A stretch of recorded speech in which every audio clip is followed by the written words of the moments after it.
Another terrific race here in Malaysia. Let me just confirm the result for you. Kimi Raikkonen, top of the pile for the first time. Rubens Barrichello, so steady in second place. We're going to break off and we're going to go straight to the press conference. Would you want to drive around here in a fever in those temperatures? No, thank you very much. A great, brave performance from Fernando Alonso. Just to confirming the result for you here once again. Up there in third place, Ralf Schumacher coming right through after qualifying in 17th. To score 5 points. Jarno Trulli, one or two interesting little situations from Jarno this afternoon, getting 4 points. Michael Schumacher finishes 6th in the top 8 scoring this season. Button, after that, dropping down late on 7th. And Nick Heidfeld in what Sauber consider their home Grand Prix, just a point for him. Raikkonen leads the World Championship going to Brazil in a couple of weeks' time. David Coulthard, the only other driver on double figures. Then Montoya and Barrichello, Alonso, Michael Schumacher and Jarno Trulli all on 8 points. Ralf Schumacher has 6. Enough to bring a tear to Ron Dennis's eye. McLaren 26 points, leading the Constructors' Championship by 10 from Ferrari and from Renault. Williams have 14, Sauber have 4 and BAR have 2. Before we check the action, Tony, take a deep breath. Another great piece of entertainment. It was tremendous. I didn't think we'd get such a good follow-up after Australia, but that is a tremendous double start. But Raikkonen there, he's definitely built for driving, not built for talking. But, you know, the stars of tomorrow we were talking about are now the stars of today, because Alonso was on the podium too. And Renault, we're all saying, well, they ran like this. They were on the podium, this 21-year-old up there. I mean, you've got to go back to 1956, second place by Alfonso de Portago. Since the Spaniard has done so well. And what, we'll talk about Raikkonen, but what Alonso had to do, actually manually gear shifting for a lot of the race and with the flu as well. Just explain what that means. It's mightily impressive, the fact that he's got a fever there. I mean, we all know what it's like to have the flu, and then you've got to compete in these weather conditions. Very impressive for a youngster like that, but he is a star of the future for sure. Absolutely. We looked at the start of this race, and we wondered about Michael Schumacher's role in it. And perhaps, Tony, just not used to being on the second row these days. Well, Mark said that, but the other thing is that, remember, David Coulthard and the others have said, you know, force him into making mistakes. Ron Dennis, you've got to put pressure on Ferrari, and the pressure came from them being on the second row, desperately trying to keep David Coulthard out. I think Michael just gets a little bit flustered here, and you see him just going a little bit too quick. Truly just cuts across there, had that collision, and then it just causes chaos back in the pack. I think, you know, that Michael Schumacher can be rattled. That is exactly what caused it. Now, look at the bedlam that he caused. Now, I was sitting here ranting and saying, he's got to get a penalty, he's got to get a penalty. That's what happened to Montoya last year when it was a 50-50. And he thought, very unfairly, I thought, got a drive-through penalty last year. And that's what Charlie had to do. And I think Herbie had to give that penalty as well. Herbie Blash, the two men in charge of every Grand Prix, of course. How worried are Ferrari going to be? How worried is Schumacher going to be after failing to win either of the first 2 races? Well, I'd have thought pretty worried, but I think they're quite confident in the new car. But James alluded to that perhaps they could bring the new one to Brazil. They did it last year. They took the old one for Barrichello and the new one for Michael Schumacher. That is a logistical difficulty. Right, let's get the Ferrari point of view from Ross Brawn. Here he is now with Ted Kravitz. Well, Ross, it would seem that once again Malaysia's been unkind to Ferrari. Yeah, it was a bit of a messy race. Which was a shame, because I think we would have enjoyed a super race today with McLaren. They were obviously very competitive. I think without the mess at the beginning, we could have had a really good race with them. Did you see it as Michael's fault at the first corner? Well, the stewards did, but I always support my drivers. So. What about your tyres? Do you think they were found lacking compared to the Michelins today? No, I think they were okay. I mean, with Michael, with what happened, we tried to go and do only one stop, and the tyres wouldn't hold up for that, but we knew that was probably the case. But you could see at the stints when we had space to push, and with Rubens, the tyres were very competitive today.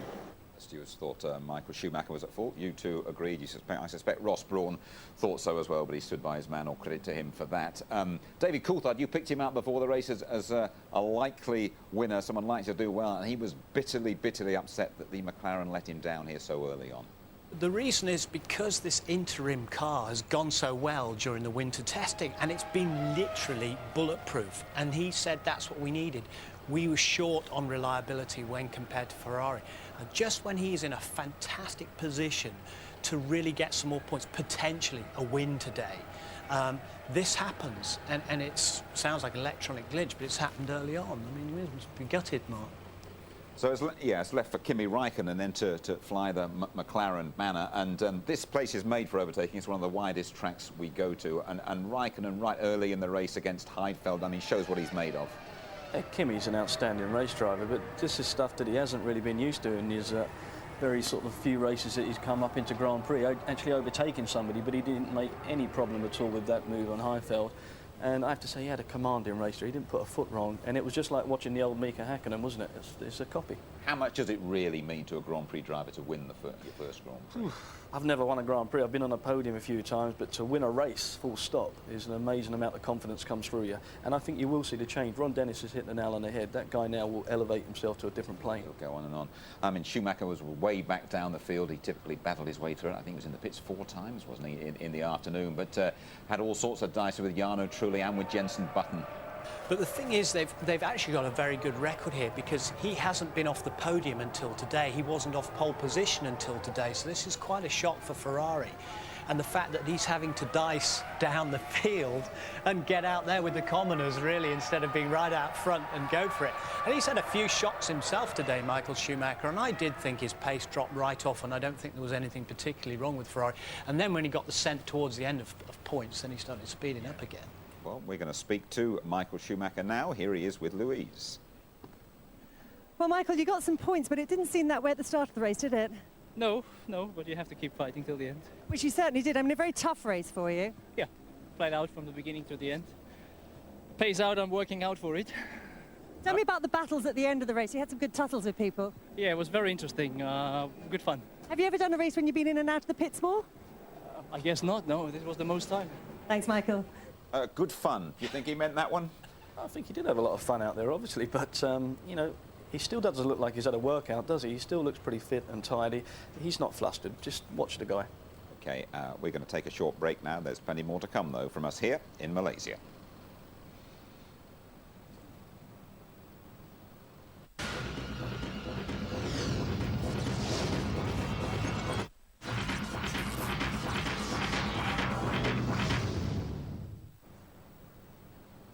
We are reviewing a terrific Malaysian Grand Prix. Fernando Alonso was on pole. Kimi Raikkonen won his first Grand Prix here today. Let's talk about the young Spaniard, Tony. I think both of them really are genuine stars of the future. Of course, Alonso, the man that Renault preferred to Jenson Button.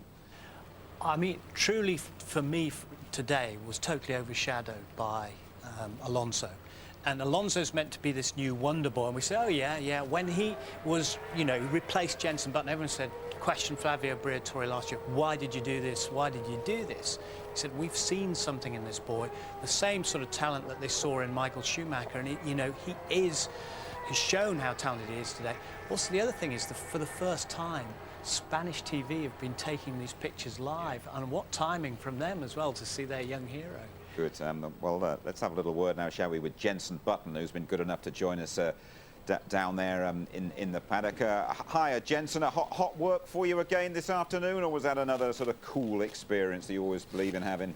No, it's the worst race of my entire life. No, seriously, it was very, very tiring. And I was actually shaking towards the end of the race because my water bottle stopped after about 12, 13 laps. So it was pretty tough. But no, a little bit disappointing, but that happens.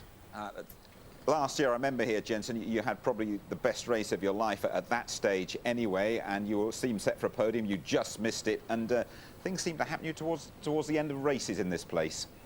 I know, it's a jinx, I think. I got passed by Michael on the last lap again, but I'd say slightly more my fault this time. But the car was very, very difficult to drive towards the end of the race. I don't know if you could see, but I was 2 seconds slower than the Renault, and when you're that much slower, it's very, very difficult staying in front, considering we had a lot of oversteer. But anyway, we got some points. That's the main thing. What actually was the problem with the car towards the end then, Jenson? Huge amounts of oversteer. No, it was very difficult to drive. When Jarno was behind me, it wasn't too bad because I had the traction in the rear tyres still. And then he spun off, so I sped up a little bit. I pushed a little bit harder, and that just destroyed the rear tyres. And then when he called me back up, I had the rears locking, fronts locking. I had such low grip, so I couldn't really do much. Just give us a little indication on how hard physically the last couple of hours have been for you. Very, very hard. I didn't think it would be that hard at all. You know, I did a hot race here last year. I think some of it is because my water bottle wasn't working. Also, the car was a lot harder to drive than last year. You know, everything. You have to concentrate a lot more when you've got an unbalanced car. So yeah, that tires you out also. Jensen, many thanks indeed for joining us, and go off and have a nice big bottle of water or Cheers. two, eh? Thank you. All right. OK, we're now going to respond to the emails that you've sent to the ITV F1 website, and I think this is one here that you can answer, Mark. We probably should have asked Jensen it as well. Just how long does it take for a driver to fully recover from a hot race like this one? Mary Austin from North London has sent us that one. I think you can see there from Jensen and what his comments were. I mean, it is a very tough race, but basically don't forget, these guys, they finished a race, they've then got to do another 15 or 16 hours flying to get back home somewhere. It's going to take them about 2 days to actually get the body back in shape. A lot of it's just fluid loss, 2 or 3 litres of fluid loss out of the body. That's going to go back on again. And by Wednesday, Thursday, they're going to be back in a race car again. These guys are immensely fit. Well, another fella who really suffered with Justin Wilson in the Minardi. Let's go down to the paddock and join his boss, Paul Stoddart. He's with Louise. That's right, Jim. I mentioned during the race that it looked as though Justin was suffering from exhaustion, but it appears I did him a bit of a disservice. There were contributory factors to his retirement. Yeah, unfortunately, he had a trapped nerve in his shoulder. Well, it looks like a trapped nerve. He's up the medical centre now. And basically, poor kid kept going long after he should have thrown the towel in, so to speak, which is why we had so much difficulty to get him out of the car. He just kept going until he virtually collapsed. What caused the problem? Was it the HANS device? We'll have to wait on that. I mean, it doesn't look good, I have to say. What kind of condition is he in at the moment?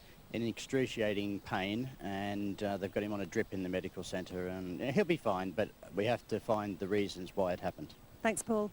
And of course, there'll be more about Justin Wilson in the rerun at around about Sunday lunchtime in a couple of hours' time. Last word about Kimi Raikkonen, really. I mean, a tremendous performance here, and he's going to be a star of the future. He's a star now. What are we talking about? He's already a star, Jim. He's already won a Grand Prix. His second Grand Prix of the season. He's on the top of the podium. And McLaren are leading away. And for me, I think it's fantastic. I think we're going to see a lot more of him. Tony? Well, just 137th win for McLaren. It just shows all the hard work that they've done over the winter. And their new car is still to come. And there's a new engine coming from Mercedes as well. Then we've got the new Ferrari coming. So as Ron Dennis said, then you're going to see the real battle when the 2 new cars are out there in Europe. And we've got that to look forward to as well.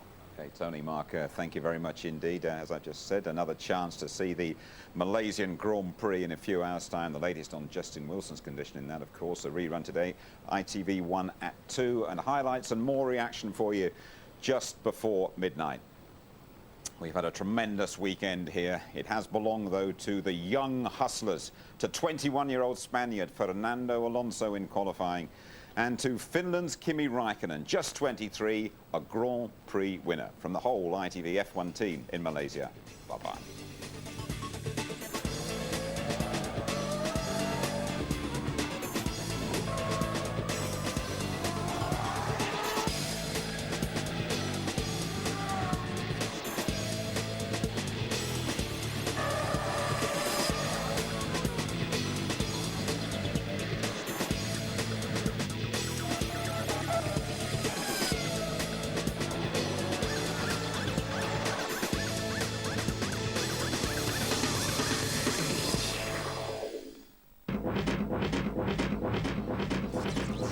Formula One on ITV, sponsored by Toyota.